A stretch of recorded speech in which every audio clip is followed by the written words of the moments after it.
L'enseignement catholique est très diversifié, mais on a une image dans l'opinion publique un peu erronée, à savoir qu'on pense davantage à établissements élitistes et on ne pense pas moins que l'enseignement catholique, c'est aussi un certain nombre de lycées professionnels avec des jeunes pour qui l'enseignement au collège ne convient plus et qui sont dans une voie de réussite, soit dans les lycées professionnels ou soit dans des CFA.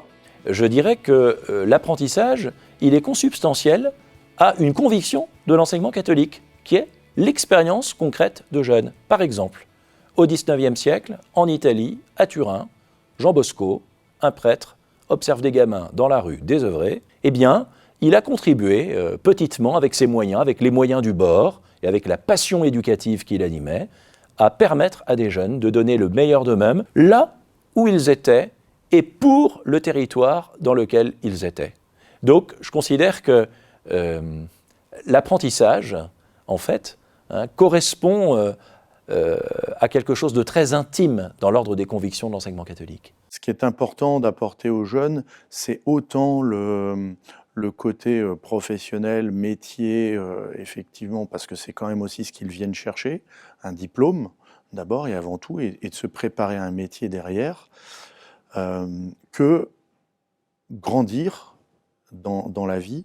Et pour moi, la foi catholique est un formidable vecteur pour les aider à grandir. Les valeurs de l'apprentissage en lien avec les valeurs de l'enseignement catholique sont des valeurs d'accompagnement, d'ouverture, ouverture sur le monde professionnel, des valeurs éducatives également, le respect.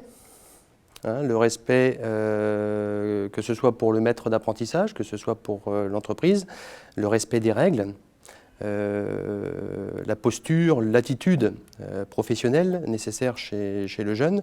Les valeurs que je porte en ce qui concerne l'apprentissage et la formation en général, c'est de pouvoir participer à la formation de l'homme dans sa globalité, et pas seulement dans le sens d'un apport de connaissances, mais en prenant en compte tout l'homme, celui qui demain sera amené à s'engager dans sa vie professionnelle, dans la société, mais aussi dans la vie de l'Église.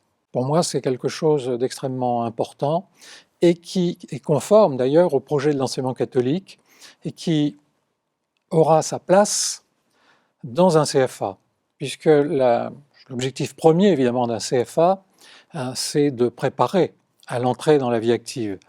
Et ce que nous souhaitons, nous, engager dans l'enseignement catholique, eh bien, c'est de pouvoir, dans le même temps, former l'homme, tout l'homme, proposer des chemins de foi,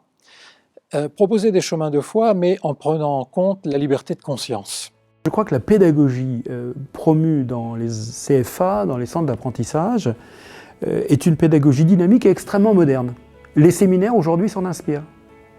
Les séminaires quittent, les lieux où se forment les prêtres, quittent des lieux de pédagogie, professeurs, enseignants, avec des cours magistraux, pour faire participer celui qui se forme à sa propre formation, avec des maîtres bien sûr.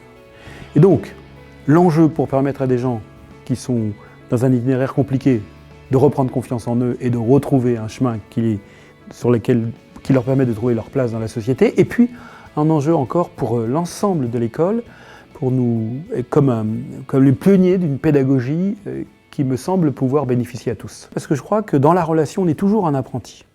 Dans l'amour, on n'a jamais fini d'apprendre à aimer. Très important quand on s'engage dans l'amour.